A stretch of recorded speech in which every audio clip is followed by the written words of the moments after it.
Hi guys, so today I wanted to show you how I modified a 911 backhoe attachment, Bobcat brand, to fit on newer models like an S185, S175, T630, T590, T190, etc. So the Bobcat brand 911 was manufactured from 82, maybe the mid 80s until the early 90s, 1991, 92, when they came out with the 811s. These backhoes are very nice. They're big, they're strong. They're the backhoe of the 843. So that's why I purchased it originally. I bought it used in 2007 and I paid $1,700 for it. And that's why I chose a 911 over, let's say, a 709, because price difference and how much I'm going to use the backhoe. And the 911 actually will fit on more machines than the 709 will. So it also, if my father needs to borrow it for something, he can even use it. So I'm not limited to the machines I can use with it, and I don't have to have multiple backhoes because they're kind of extinct. I use it sparingly and for certain special circumstances, but having a backhoe for me has come in handy more than once. It's really saved my life on more than a few occasions. So that's why I still own a backhoe today, even though, like I said, they're kind of dinosaur technology. So the first thing is, it attaches to your quick attach, hydraulic or manual, the same as any Bobcat product. So it mounts normally, the auxiliary hydraulics hook up normally. So now comes the mounting part. So if you had this S185 with a 709, you'd have a big backhoe mount coming off the side and up, and it hooks on and locks onto the machine through that, and it runs through this pin and bolts into this frame. So that system, if you have inset tires like me, it could interfere and come out wider than the tires, which would be a no-no. And it also it hooks things. It's just a real nuisance. It blocks visibility to the tire. I never really liked that system, even though it's a very, very nice system to hook up to. So the changes that we made to this 911 does not affect the 911 in any way. We did not change it. It could still fit on the 843 if you want. And I'll go around the other side. I'll show you the other advantage to having this backhoe hookup.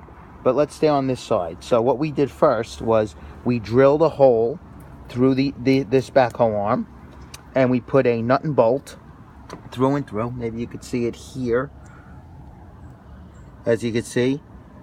And it mounts in a U shape. You can see here. So a nut and bolt hold it in. So it's completely removable if you want to mount it to the 843 or an 853, etc. Because this system only works with newer machines. So then we took a chain. I wrapped it around here and hooked it up to your backhoe tie downs, to your to your regular point tie downs. So that will hold the backhoe from pulling you forward. From pulling you backward is this bar. It'll press against this front loader step here, and that'll stop you from pushing backwards. So the other advantage to this backhoe over a 709 is the fact that you can still have your D-ring. I use a 4-in-1 bucket every day. So see, if I have to take this D-ring off with the nut and bolt, as you can see there's a nut and bolt in there that's drilled through the arm. Taking it on and off is really a nuisance. It could get lost.